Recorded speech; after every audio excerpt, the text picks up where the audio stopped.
மல்லி விஜயுடைய முதல் மனைவி. அவங்களுக்கு இறந்த நாள் அப்படின்னு சொல்லி இங்கே ராஜி ஒரு பிளான் பண்ணுறாங்க. என்ன விஜய், அவளுடைய நினைவு நாளை கூட மறந்துட்டியா? விஜய், நீ இப்போது நார்மலாகவே இல்லை, நீ இப்போது எல்லாத்தையுமே மறந்துடுற விஜய். ஆனால் எதையோ மறக்கலாம். உன்னுடைய முதல் மனைவி நம்ம வெண்பாவுடைய அம்மா, அவள் இறந்த நாளை போய் எப்படி விஜய் மறந்த? சொல்லு விஜய் அப்படின்னு ராஜி இங்கே சீன் போடுறாங்க. விஜயவே பெரிய ஒரு குற்றவாளியாக்குறாங்க. அதுக்கெலாம் காரணம் இந்த மல்லி தான் விஜய். அவள் ஒன்று நிம்மதியாக இருக்க விட மாட்றா.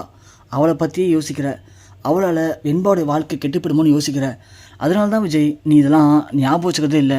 முன்னாடிலாம் எல்லாமே ஞாபகத்தில் இருக்கும். சரி விடு விஜய், இரு, நான் அவளுடைய ஃபோட்டோ கொண்டு வர சொல்லியிருக்கேன். அந்த ஃபோட்டோ வச்சு நாம் அவளுக்கு நீவு நாள் சாமி கும்பிடலாம் அப்படின்னு சொல்லி ஃபோட்டோ ஆல்பத்துக்காக வெயிட் பண்ணுறாங்க. ஃபோட்டோ ஆல்பத்தை அந்த பையன் கொண்டு வராரு. கொண்டு வந்ததும் பிரிக்க சொல்கிறாங்க. பிரித்தா அதில் விஜயுடைய முதல் மனைவி ஃபோட்டோ இருக்குன்னு பார்த்தா அதில் நம்ம மல்லியுடைய ஃபோட்டோ இருக்குது. அதை பார்த்து எல்லாம் செம்மையாக ஷாக் ஆகிடுறாங்க. சொல்லப்போனால் மல்லி பயங்கரமாக அழ ஆரம்பிச்சிடுறாங்க. வெண்பாவனே, மல்லிமா அழாதீங்க மல்லிமா. விஜய், யோ என்னையா இந்த ஃபோட்டோ போட்டு வந்திருக்கீங்க, யார் இந்த ஃபோட்டோ ஒன்று கொடுத்தது அப்படின்னு கேட்டோடனே, ஐயோ சாரி சார், ஃபோட்டோ மாற்றி போட்டோன்னு நினைக்கிறேன் சார். சார் தப்பாக நினச்சாதீங்க சார், ஒரு அரை நாள் டைம் கொடுங்க சார், நான் போயிட்டு கரெக்டான ஃபோட்டோ போட்டு எடுத்து வரேன் சார் அப்படின்னு சொல்லிட்டு அவன் இங்கே கிளம்பிடுறான். மல்லி ஒன்றே அழுதுகிட்டு மாடிக்கு போகிறாங்க. விஜய் ஒன்றே, என்னக்கா இப்படி பண்ணிட்டீங்க? ஐயோ இல்லை விஜய், நான் கரெக்டான ஃபோட்டோ தான் அமிச்சேன், ஆனால் மல்லி ஃபோட்டோ எப்படி மாறுச்சுன்னு தெரியலையே விஜய் அப்படின்னு சொல்லிட்டு விஜய் ஒன்றே மாடிக்கு போகிறாரு. மாடியில் போய் மல்லி சமாதானப்படுத்த போகிறாரு. இங்கே ரஞ்சிதா ஒன்று, ராஜிமா சூப்பர் ராஜிமா, எப்படி ராஜிமா இப்படி பிளான் பண்ணீங்க, வேறு லெவல். மல்லியுடைய அந்த இறந்து ஃபோட்டோவை பார்த்த உடனே எனக்கெலாம் செம்ம சந்தோஷம். மல்லியை பார்த்தீங்களா, அவளுக்கு பயம் வந்திருக்கும். இதுக்கு மேலே நம்ம இங்கே இருந்தோம்னா கண்டிப்பாக இவளுங்க நம்மளை கொண்டுடுவாங்க அப்படின்னு பயந்து போய் அவளாவே தன்னுடைய மூட்டை முடிச்சை கட்டிக்கிட்டு இங்கேருந்து ஓட போகிறா. நீ வேணா பாரு அப்படின்னு ராஜி சொல்கிறாங்க.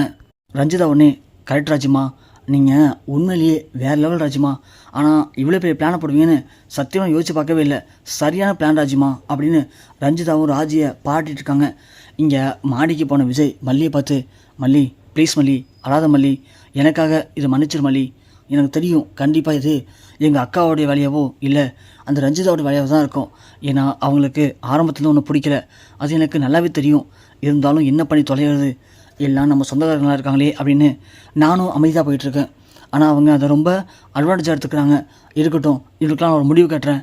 ஆனால் மல்லி, திரும்ப சொல்கிறேன், எனக்கு ஒன்று ரொம்ப பிடிக்கும் மல்லி, நீ இல்லாத ஒரு வாழ்க்கை என்னால் நினச்சி கூட பார்க்க முடியாது. எங்கள் அக்கா சொன்ன மாதிரி நான் என்னுடைய முதல் மனைவியை மறந்துட்டேன் அப்படின்னா அதுக்கு காரணமே நீ தான் மல்லி. எல்லாம் உன்னுடைய அன்பு மட்டும்தான், உன்னுடைய காதலில் நான் இந்த உலகத்தையே மறந்துட்டுருக்கேன் அப்படின்னு விஜய் ரொம்ப சென்டிமெண்ட்லாக ரொம்ப காதலோடு பேசவும் மல்லி அப்படி டக்குன்னு மனசே மாறிடுது. பரவாயில்லையே, விஜய் நம்ம மேலே இவ்வளோ அன்பு வச்சிருக்காரு அப்படின்னு. உடனே இங்கே பேசிகிட்டு இருக்கும்போது அரவிந்த் வராங்க. சார், நாம் இன்றைக்கி கோயிலுக்கு போய்ட்டு வரலாமா அப்படின்னு கேட்குறாங்க. என்னாச்சு அரவிந்த், எதுக்காக? இல்லை சார், என்னமோ தெரியல, மனசு சரியில்லை, உங்களுக்கு வேறு அடிபட்டுச்சு இல்லையா, நான் தான் சாமிக்கிட்ட கோயிலுக்கு வரணும்னு வேண்டிக்கிட்டேன், வாங்க சார் கோயிலுக்கு போய்ட்டு வரலாம் அப்படின்னு அரவிந்த் கூப்பிட்றாரு. உடனே நம்ம விஜய், மல்லி வா மல்லி, நம்ம கோயிலுக்கு போய்ட்டு வரலாம், நாம் கோயிலுக்கு போய் ரொம்ப நாள் ஆச்சு, நமக்கும் ஏதாவது ஒரு பிரச்சனை வந்துகிட்டே இருக்குது, அதனால் நம்ம கோயிலுக்கு போய்ட்டு வந்தால் கொஞ்சம் நிம்மதியாக இருக்கலாம்னு நினைக்கிறேன், வா மல்லி போகலாம் அப்படின்னு மாடியிலேருந்து மல்லியை சமாதானப்படுத்தி விஜய் அழைச்சிட்டு வராரு. விஜய் வெளியே போகவும் ராஜி ஒன்று, விஜய் எங்கேயா கிளம்பிட்ட? அக்கா, நானும் மல்லியும் கோயிலுக்கு போய்ட்டு வரோம் அப்படின்னு சொல்லிட்டு இங்கே காரில் ஏறி போகிறாங்க. உடனே ரஞ்சிதா, பார்த்தீங்களா ராஜிமா, நாம் இம்பூட்டு பெரிய காரியம் பண்ணியிருக்கோம், ஆனால் அந்த மல்லிக்கு கொஞ்சம் கூட பயமே இல்லை, இவ்வளோ ஒன்றா மாமா கூட சேர்ந்து கோயிலுக்கு போகலாம். ஐயோ ராஜிமா, இவளுக்கு என்ன தான் பண்ணுறது, நாம் என்ன பண்ணாலும் இவள் பயப்பட மாட்டா ராஜிமா, இவ இருக்க ரொம்ப திமிரா நடந்துக்கிட்டு இருக்கா, இவள் திமிரா நடக்கிறத பார்க்க எனக்கு வயிறுலாம் பற்றிக்கிட்டு எழுது ராஜிமா, இவள் எதுனா ஒன்று பண்ணியே ஆகும் ராஜிமா. ரஞ்சிதா, கொஞ்சம் பொறுமையாக ரஞ்சிதா, அணைய போகிற தீபம் பிரகாசமாக தான் எரியும், அதே மாதிரி தான் இது வெட்ட போகிற ஆடு தானே, கொஞ்சம் அது இஷ்டத்துக்கு தலையில் எப்படி வேணால் ஆட்டிக்கிட்டு இருக்கட்டும், ஆனால் இதை வெட்டுறது தான், விடு நான் பார்த்துக்கிறேன் அப்படின்னு இங்கே ராஜி சொல்கிறாங்க. இங்கே நம்ம மல்லி, விஜய், அரவிந்த் 3 பேரும் நேராக கிளம்பி கோயிலுக்கும் போகிறாங்க. கோயிலுக்கு போயிட்டு சாமிலாம் கும்பிட்றாங்க. அங்கே நம்ம விஜய் மல்லிக்கு 90லாம் பூச்சி விட்றாரு. குங்குமம் வைக்கும்போது மல்லிக்கு செம்ம சந்தோஷமாக இருக்குது. அரவிந்த் சொன்ன மாதிரியே விஜய் நம்ம மேலே உண்மையாகவே நல்ல ஒரு அன்பு பாசம் வச்சுருக்காரு. நாம் தான் விஜய் தப்பாக புரிஞ்சுக்கிட்டோம். விஜய்க்கு நம்ம மேலே காதல் இல்லை, நம்மள்கிட்ட வெண்பாவுக்காக நடிக்காருன்னு நினச்சோம். ஆனால் உண்மையிலேயே விஜய் நம்ம மேலே காதல் வச்சுருக்காரு தான். நாம் கண்டிப்பாக வீட்டில் எந்த பிரச்சனை இருந்தாலும் சரி, அன்னபூர்ணி பெரியம்மா சொன்ன மாதிரி விஜயை விட்டு வெண்பா விட்டும் நாம் போகவே கூடாது, நாம் இந்த வீட்டை விட்டு போகணும் அப்படின்னு தான் அந்த ராஜு ரஞ்சிதாவும் இப்படிலாம் பண்ணுறாங்க அப்படின்னு இங்கே மனசில் வேண்டிக்கிட்ட நம்ம மல்லி சாமிகிட்ட வேண்டிக்கிறாங்க. எனக்கு எதுவுமே வேணாம், நான் கேட்குறது ஒன்றே ஒன்று மட்டும்தான், விஜய் எப்போதுமே என் கூட இதே மாதிரி சந்தோஷமாக நிம்மதியாக இருந்தால் போதும், நான் வேறு எதுவும் எதிர்பார்க்கல அப்படின்னு மல்லி வேண்டிக்கிறாங்க. விஜய் ஒரு பக்கம், சாமி நான் என்னுடைய முதல் மனைவியை மறந்துட்டேன் அப்படின்னா அது காரணம் மல்லி தான். ஆனால் வீட்டில் இருக்கிற போது மல்லி மேலே தேவலாம் பழி போட்டு என்னையும் மல்லியும் பிரிக்கிறதுக்கு நிறைய பேர் காத்துட்ருக்காங்க. யார் என்ன நினச்சாலும் சரி, மல்லியை பற்றி நானும் என்னை பற்றி மல்லியும் புரிஞ்சுக்கிட்டு 2 பேரும் வாழ்க்கையில் சண்டையே போடாமல் ஒன்றா வாழணும்னு ஆசைப்பட்றேன், அதை மட்டும் எனக்காக நிறைவேற்றி வை அப்படின்னு இங்கே விஜயும் சாமியில் வேண்டிக்கிறாரு. வேண்டிக்கிட்டு 2 பேரும் அங்கேருந்து கிளம்புறாங்க.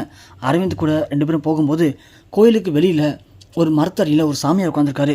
அந்த சாமியார் நம்ம மல்லியை பார்த்துட்டு, அம்மா நீ கொஞ்சம் வாங்கம்மா அப்படின்னு கூப்பிட்றாங்க. உடனே நம்ம விஜய் திரும்பி பார்க்குறாங்க. பார்த்துட்டு மல்லி வா போகலாம் அப்படின்னு கூப்பிட, மல்லி ஒன்று இல்லைங்க, அந்த சாமியார் நம்மள தான் கூப்பிட்டாரு, வாங்குங்க இல்லைன்னு கேட்டு போகலாம் அப்படின்னு சொன்ன உடனே விஜய் மறுபேச்சு பேசாமல் அப்படி திரும்பி வராங்க. வந்த உடனே இங்கே சாமியார் பார்க்குறாரு. பார்த்துட்டு, தம்பி உன் கையை காட்டு அப்படின்னு சொன்ன உடனே விஜய் எதுக்குங்க, மல்லி உடனே ஏங்க காட்டுக்குங்க, விஜய் உடனே கையை காட்டுறாரு. கையை பார்த்துட்டு, இங்கே பாரு தம்பி, நீ பெரிய பிஸ்னஸ்மேன் தான், உனக்கு எல்லாமே இருக்குது, ஆனால் மனசில் ஒரு கவலை இருக்குது. எங்கடா தான் திரும்பவும் ஏமாந்துருவோமோ, நம்மளை நம்பி வந்தவளை நம்ம கைவிட்டுருவோமோ, நம்ம கைவிட்டுட்டோம் அப்படின்னா நாம் ஒன்றும் இல்லாமல் போயிடுவோம், நமக்கு எல்லாமே அவள் தான், அவள் கூட சந்தோஷமாக வாழணும், இப்படிலாம் நீ ஆசைப்படுற, அதானே நீ ஆசைப்படுறது கண்டிப்பாக நடக்கும். ஆனால் அதை நடக்க விடாமல் தடங்கல் பண்ணுறதுக்கு உன் வீட்டில் நீயே செட் பண்ண நிறைய பேர் இருக்காங்க. அவங்க எல்லாருமே எப்படா உன்னை தள்ளி விடலாம், எப்போ நிம்மதியை கெடுக்கலாம், எப்படா அவன் அழுவான்னு காத்துட்ருக்காங்க. ஆனால் யார் என்ன நினச்சாலும் சரி, உன்னுடைய மனைவியோட தாலி பாக்கியம் அது எல்லாத்தையும் தவிடுபடி ஆக்கிடும். உன் மனைவி நினைக்கிறது மட்டும்தான் நடக்கும், நீ நினைக்கிறதும் நடக்கும். ஆனால் உன்னையும் உன் மனைவியும் பிரிக்கிறதுக்கு யார் என்ன பண்ணாலும் சரி, அதை கண்டிப்பாக நடக்காது, நடக்கவும் விட மாட்டா உன் மனைவி. அது மட்டும் இல்லை, உனக்கும் மனைவிக்கும் சீக்கிரமே ஒரு குழந்தை பிறக்க போகுது. அந்த குழந்தையால் தான் நீங்கள் அடுத்த கட்டத்துக்கு போக போகிறீங்க. இதை யார் நினச்சாலும் சரி தடுக்க முடியாது. நீ வேணால் நினச்சிக்கலாம் நானும் என் மனைவியும் அந்த ஐடியாவில் இல்லை அப்படின்னு, ஆனால் இது நீங்கள் முடிவு பண்ணுறது இல்லை, கடவுள் முடிவு பண்ணுறது. கடவுள் இப்போ முடிவு பண்ணிட்டான், உன்னையும் உன் மனைவியும் சேர்த்து வைக்கணும், உங்கள் 2 பேருக்கும் ஒரு குழந்தை கொடுக்கணும்னு அவன் முடிவு பண்ணிட்டான், எங்கள் அப்பா முடிவு பண்ணிட்டான், அதை யாராலையும் மாற்ற முடியாது. அதனால் நீ உன் மனசில் இருக்கிற கேள்விக்கு பதில் இது மட்டும்தான், அவள் உன்னை விட்டு பிரிஞ்சு போக மாட்டா. அதே மாதிரி நீ அவளை வெறுத்துறாமல் அவளை கூட வச்சுக்கோ, அவள் உன் கூட இருக்க வரைக்கும் தான் உனக்கு நிம்மதி. என்றைக்கு அவள் உன்னை விட்டு விலகி போகணுன்னு நினைக்கிறாளோ அன்னைக்கு உன் சந்தோஷம், உன்னுடைய நிம்மதி எல்லாம் பறி போயிடும். உன் மனைவி தான் உனக்கு தெய்வம், அவளை பத்திரமா பார்த்துக்கிட்டனா நீ வாழ்க்கையில் சந்தோஷமாக இருக்கலாம் அப்படின்னு சாமியார் சொல்கிறாரு. அதை கேட்டோன்னே விஜய்க்கு ஒன்றுமே புரியல. சாமியார் நம்ம மனசில் நினச்சது எல்லாத்தையும் கரெக்டாக சொல்கிறாரு, அப்போ இவர் உண்மையான சாமியார் தான் அப்படின்னு விஜய் கிளம்பி போகிறாங்க. மல்லி ஒன்னே, சாரி விஜய், நான் கூப்பிட்டு தானே வந்தீங்க, சாமியார் தப்பாக சொல்லியிருந்தா மன்னிச்சுக்கோங்க அப்படின்னு சொன்னவொடனே விஜய், இல்லை மல்லி அவர் கரெக்டாக சொன்னார், என் மனசில் இருக்க சந்தேகத்துக்கு அவர் இப்போது ஒரு நல்ல தீர்வு சொல்லிட்டாரு. உண்மையாலுமே நீ எனக்கு கிடைச்சது நான் மிகப்பெரிய பாக்கியமாக நினைக்கிறேன் மல்லி. நீ வந்ததுக்கு அப்புறம் தான் என் வாழ்க்கையில் பழையபடி நான் சந்தோஷமாக இருக்கேன். அது மட்டும் இல்லை, வெண்பாவும் ரொம்ப சந்தோஷமாக இருக்கா. வெண்பாவும் இப்படி நான் பார்க்கறதுக்கு தான் ரொம்ப ஆசைப்பட்டேன். எனக்கு தெரிஞ்சு நீ என் கூட இருந்தனா வெண்பாவும் சரி நானும் சரி வாழ்க்கையில் எங்களுக்கு எந்த கஷ்டமே இருக்காது, நாங்கள் 2 பேருமே ரொம்ப நிம்மதியாக இருப்போம் மல்லி அப்படின்னு விஜய் சொன்னதை கேட்டு மல்லி ரொம்பவும் சந்தோஷப்படுறாங்க. இதை பார்த்த அரவிந்த், அப்பா எப்படியோ மல்லி விஜய் 2 பேரும் திரும்பவும் வாழ்க்கையில் சந்தோஷமாக ஒன்று சேர்ந்துட்டாங்க, இது போதும் எனக்கு அப்படின்னு அரவிந்த் மனசுக்குள்ளே ரொம்பவுமே சந்தோஷப்படுறாரு.